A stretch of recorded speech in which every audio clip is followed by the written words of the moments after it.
खबर शामिल करते हैं। महर लियाकत की रिपोर्ट के मुताबिक रहनुमा मुस्लिम लीग नून ख्वाजा आसिफ ने दावा किया है कि अली अमीन गंडापुर खुद बानी पीटीआई इमरान खान की जगह लेना चाहते हैं।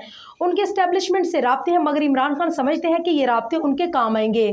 ख्वाजा आसिफ का मानना है कि पीटीआई में ये सब लोग एक दूसरे को इस्तेमाल कर रहे हैं। पीटीआई की क़यादत बिलखसूस खैबर पख्तूनख्वा के रहनुमा नहीं चाहते कि इमरान खान जेल से बाहर आएँ। उनका मजीद कहना था कि अली अमीन गंडापुर चादर चारदीवारी में अलग ज़बान इस्तेमाल करते हैं और स्टेज पर आकर मौला जट बन जाते हैं। ख्वाजा आसिफ ने यह तबसरा क्यों किया, उसके दावे में कितनी जान है? सीनियर कालमनगार मंसूर आफाक ने अपने ताज़ा कालम में ख्वाजा आसिफ के इस बयान का पोस्टमार्टम कर दिया। मंसूर आफाक लिखते हैं कि ख्वाजा आसिफ के बयान में जो सबसे अहम बात है वो बानी पीटीआई कि इमरान खान की जगह खाली होने की बात है, लेकिन जाहिर है इमरान खान की जगह तब भी कोई शख्स ले सकता है जब वो खाली हो।